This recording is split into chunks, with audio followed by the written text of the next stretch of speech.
Welcome in, everybody, and welcome back to the Marshall Experience. Tonight we are covering fantasy facts, one fact from every AFC team. Next week, we'll touch the NFCs, the teams, and guys, we're in the midst of football. We got the Hall of Fame game on. We are talking about fantasy football. We're doing drafts. We're talking dynasties here where we're talking trade season, right? I mean, there's so much going on in the football world as of right this second. I couldn't be more than excited for what's more to come for this season. But again, tonight we are covering just one fact from every team in the AFC. So it'll be a shorter one than what we're used to in the last few weeks. But again, we appreciate everybody tuning in. We may not get the best of viewership tonight, but that's okay. If you're checking us out after we're live, we still appreciate you. But hop over to that YouTube and follow us and subscribe and hit that like button on our videos. That would be deeply appreciated and means so much to us. While you're on YouTube, man, go check out who we're powered by, Sports Lounge Media. Again, do the same for them. Subscribe and like it. It's huge for content creators to get just those two things. Okay, and then we'll get into our sponsors, the Mogul brand and the Diamond Collection. Guys, we've touched on our concentrate a few times. Just go over to tmb.com and you will be able to read up more on it. But it is basically a concentrate that helps you hydrate 2 dropperfuls in a standard bottle of water. Helps you hydrate just that much more. Okay, so go check them out at tmb.com. And if you use the code TME after you check out, you will receive 20% off for us here at the Marshall Experience. So again, go check them out, please. Okay, so we're going to get right into it tonight so we can get back to the Hall of Fame game. But again, we're going to get every fact from an AFC team with fantasy, okay? First, we're going to start off with the Tennessee Titans. Okay, Calvin Ridley, for me, is no longer an exciting fantasy player. Entering his 31-year-old season, but he's also the best target, right? Target in the Tennessee wide receiver room. Now that the Titans have a credible quarterback starter like Cam Ward, hopefully, Ridley could be an interesting value play. We've touched on Calvin Ridley, and most of these guys that we're going to talk about tonight, right, we just covered in the last few weeks in depth with our divisional coverage, right? Okay, so go check those weeks out, guys. Go check those weeks out. Those are big fantasy math numbers that you guys really need to go check out when we started talking about divisions. So again, maybe some of this is repeated, but again, this is valuable information when you're going into your drafts. Okay. Also for Ridley, Ridley currently holds an affordable a draft sticker price at wide receiver 31. Okay, something that he can easily beat in a healthy season, being the wide receiver 1 in an offense and, really getting that target share. Okay, this is also a show of faith in play designer Brian Callahan, who knew how to use Ridley last year. Okay, so again, if he can do it with Will Levis, I think he can do it with Cam Ward. Okay, next team, Jacksonville Jaguars. Fantasy managers love shiny new things. Okay, and that doesn't come much shinier than Travis Hunter. He obviously was a two-way star at Colorado, and he's going to keep some of those defensive snaps with the Jags. That could be a slight negative to his fantasy value on the offensive side of the ball. Perhaps adding a little injury risk and perhaps taking away from his development as a pro receiver. Additionally, the Jags already have, obviously Brian Thomas Jr., so he's not the guy. He's not going to get that target share. But given how the market trends to chase after buzz-heavy rookies, I typically cannot draft Hunter this draft. I can't do it this year. Next year, we'll see what the sample size is. IDP leagues and stuff like that, it's a little different. Okay, IDP leagues, he's pretty damn value. Him being able to play both sides of the ball will translate into IDP leagues, depending on what your settings are. But you should get points from both sides of the ball. Now, as for the offense, just offense's fantasy point of view, right? If you're just counting offense towards points, whatever he does on the defensive side of the ball doesn't matter in most standard leagues. So again, he's risking injury, and that could definitely be a negative to the fantasy world. Okay, next team is the Indianapolis Colts. And Tyler Warren was a catch machine at Penn State, securing 101 passes for 1,233 yards. We've seen rookie tight ends make a fantasy splash in each of the last 2 seasons. Okay, but Warren's, now stint with the Colts might be a bumpy one. Given the limitations of Anthony Richardson and Daniel Jones, there's also the crowding issue. Okay, they have a number of capable pass catchers in the wide receiver. Michael Pittman, Josh Downs, Alex Pierce. Okay, now Warren's tight end ADP was once as high as tight end 13. I think for me, he's currently tight end 18. That was a little bit optimistic for me, was the tight end 13. Again, high wide receiver room, questionable quarterback room. I don't think that he has a Brock Bowers type of season. Okay. Houston Texans. Nico Collins, and I've already we've already done one draft, and I've already gave my props to my boy Sunshine. Go ahead, check his page out, Sports with Sunshine. He took Nico Collins in the fantasy draft. And if we go watch when we talk about the Houston Texans in the divisional lives weeks before, I mentioned that my bold fantasy prediction was that Nico Collins is going to finish the year as wide receiver 1. That is why it's a bold prediction. Okay. I'm very, very high on Nico Collins, right? Before he got injured last summer, he was on pace for an absolute monster of a season. Okay. He finished as wide receiver 23 in overall points, but that jumps to wide receiver 8 if you grade everyone on a per game basis. Now, it's presumable the Texans will have a better offense. They're likely upgraded an offensive coordinator, and it'll be hard to run if the injuries stay away, right? If they're lucky with injuries as they did last season, the target share for Collins proactively is way up. I mean, way up. They lost Stephon Diggs. They've lost Tank Dell. Yes, they brought in Christian Kirk, but I think Christian Kirk works out of the slot and will presumably work out of the slot for me. But, tight end Dalton Schultz is just not, Nico Collins is the alpha on that offense, and I think it'll show this year. Next team out of the AFC North, the Cleveland Browns.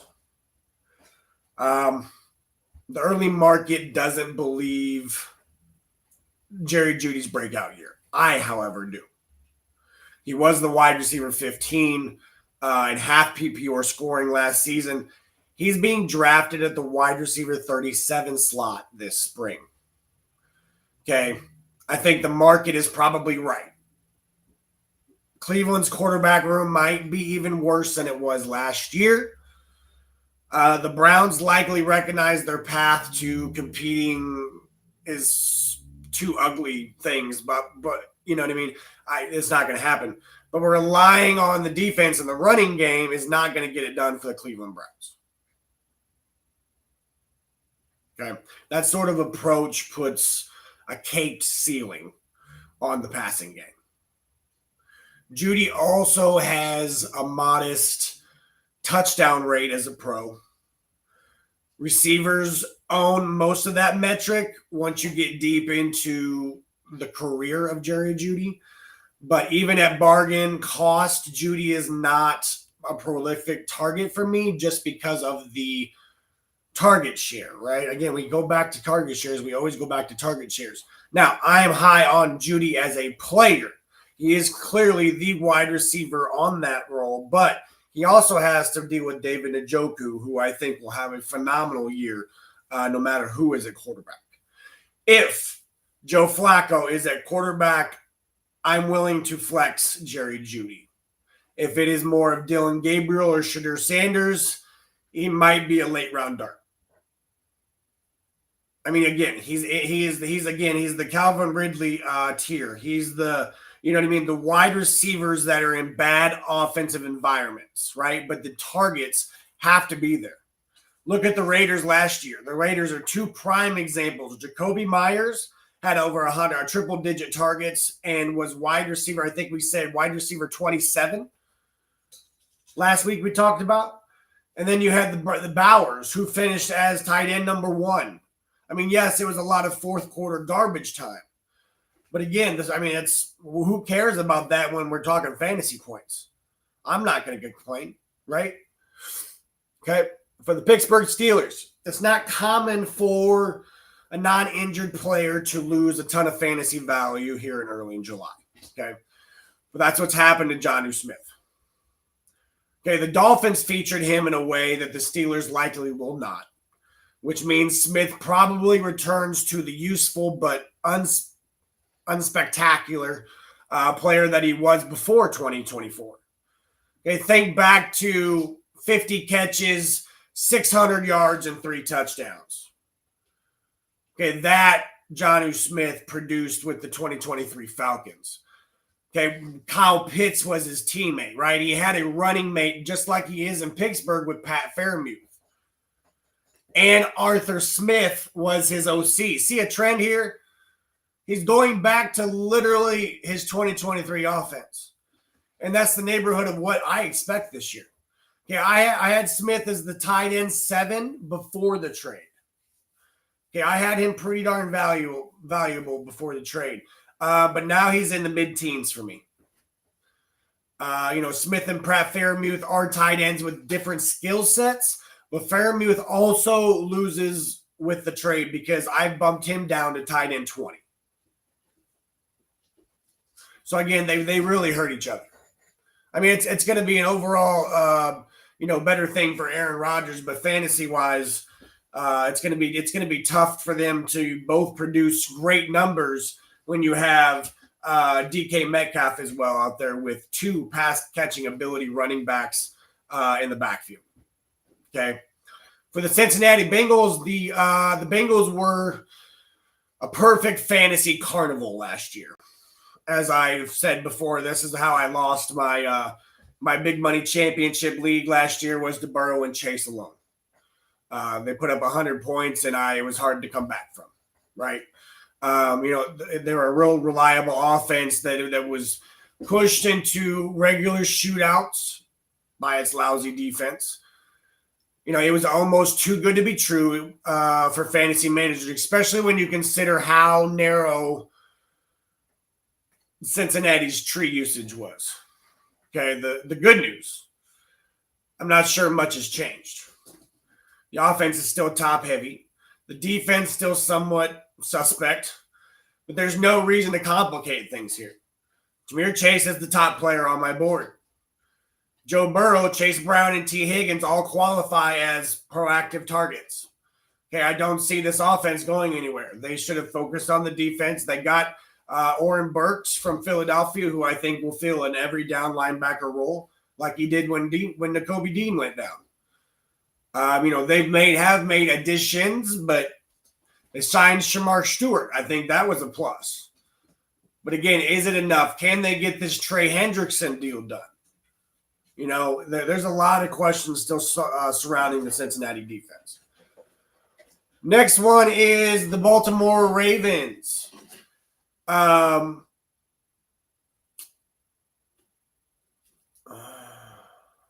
Isaiah likely now to miss a few weeks. This kind of changes things when I wrote this down. But when he had an ankle injury, by the way, Isaiah likely he'll be out a few weeks.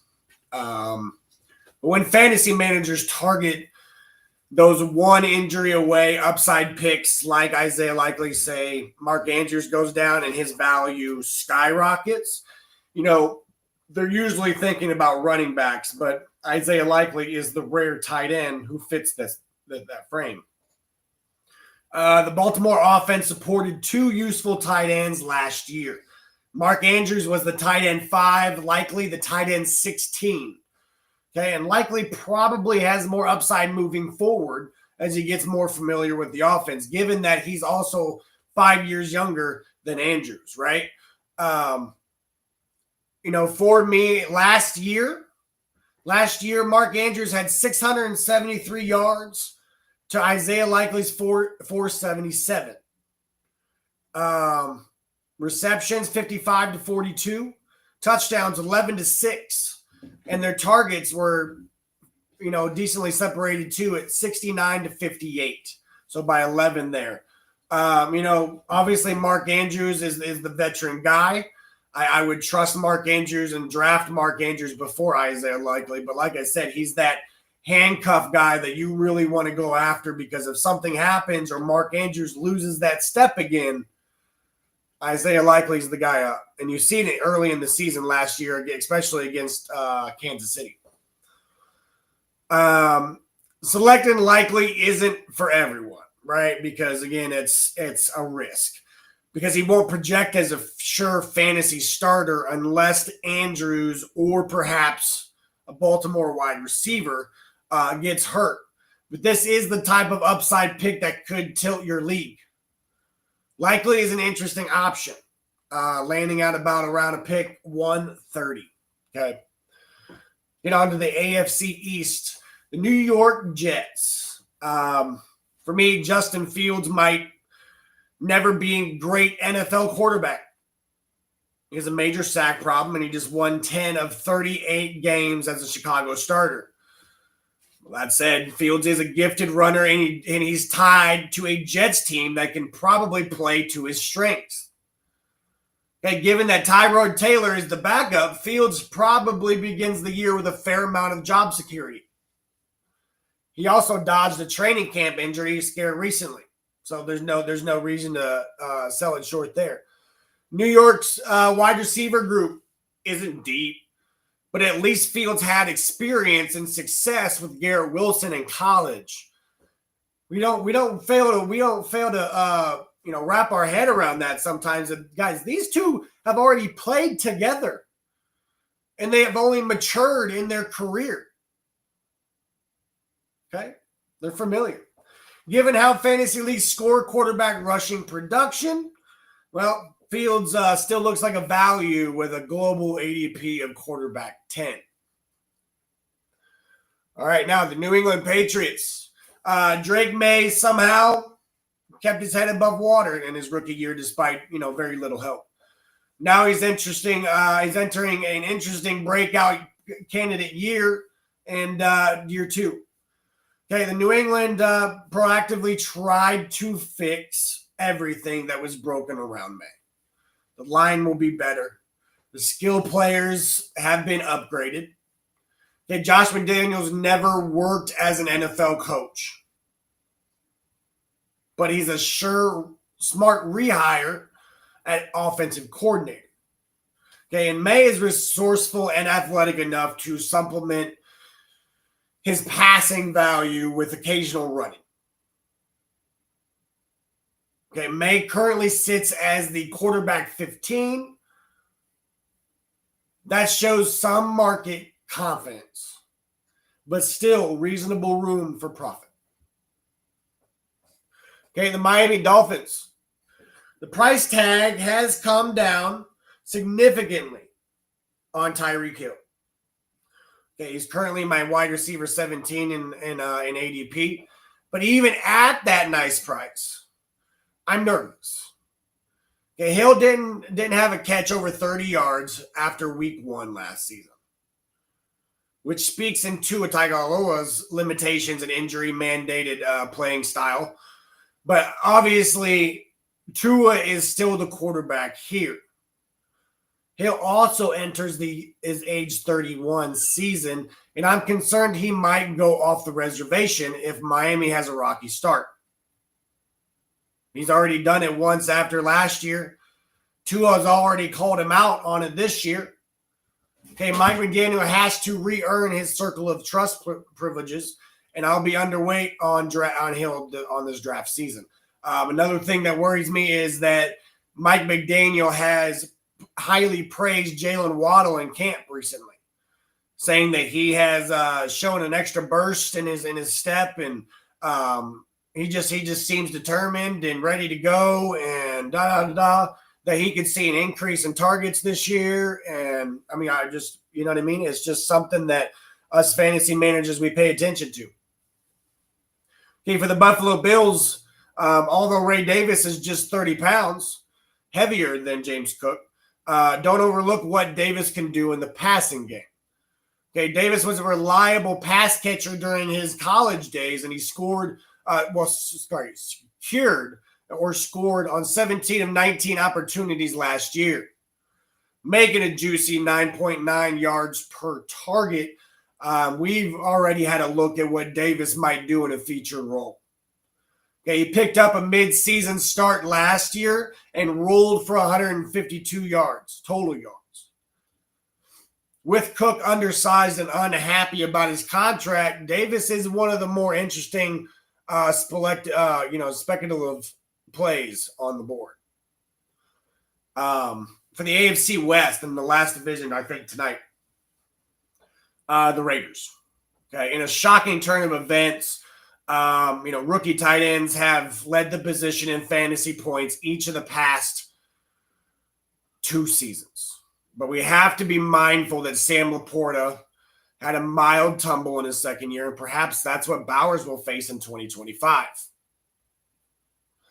Okay, he had almost nearly 1,200 yards, 112 catches, and 5 touchdowns on 153 targets. Now, it won't be for a lack of talent. Bowers is an athletic freak, but the Raiders were forced into mostly negative game scripts last year. Again, a lot of fourth time, a lot of overtime, garbage time numbers, which led to a whopping 635 pass attempts last year, 4th most in the league. It's doubtful Las Vegas will be unbalanced again, especially with getting rookie Justin Genty and wanting to feed him, and ready for a featured role. Veteran quarterback Geno Smith should improve the octane of the offense, and then it probably means a hit to the overall passing volume. Okay, for the Denver Broncos, Cortland Sutton's ADP is toggled between wide receiver 23 and wide receiver 25. That's probably a little disrespectful, given that he was the wide receiver 10 in basic scoring last year. Sutton isn't a speed merchant, but he's outstanding on boundary and red zone plays, which has led to 18 touchdowns the last 2 years. Okay, he's the clear number 1 read in the Denver passing game, recently awarded to a contract extension, but I love targeting a player who can regress from a previous level of production, but still deliver the fantasy profit. Okay. Los Angeles Chargers. It took Ladd McConkey some time to figure out the pro game. Okay, and for the Chargers to figure him out, really. But things were cooking in the later stages of the year. McConkey posted a 45-catch, 657 3-touchdown line over his final 7 games in the regular season. That tracks to a full season of 109 catches and almost 1,600 yards in a full season. Okay, and then he detonated for a 9-catch, almost 200-yard touchdown in the loss to Houston. Okay, the genie is out of the bottle. Ladd McConkey's current ADP outside the top 20, I think it's a screaming buying opportunity. For the Kansas City Chiefs, for the most of the spring, I sure wouldn't be drafting Travis Kelce this year. He's entering his age 36 season, and his yards per catch tumbled to 8.5 last fall. But Kelce's volume always comes guaranteed in Kansas City. He's had at least 103 targets for 10 straight years, with an average of 131. The Chiefs might be managing a Rashee Rice suspension at some point in 2025. And Kelce doesn't move as well as he once did. Thank you. As he once did, but he's always going to be 6'5", right? The biggest target downfield. Fantasy floor is sturdy enough that I'll consider him at his current ADP in the mid-60s. Okay. That is it for tonight, guys. Again, every team for the AFC, we appreciate everybody tuning in and joining us tonight. Again, if you guys haven't or you're just now joining us, jump over to the YouTube and follow the Sports Lounge Media as well as the Marshall Experience. And then go get you one of the concentrates here from the Black Diamond Collection and use TME at checkout for 20% off.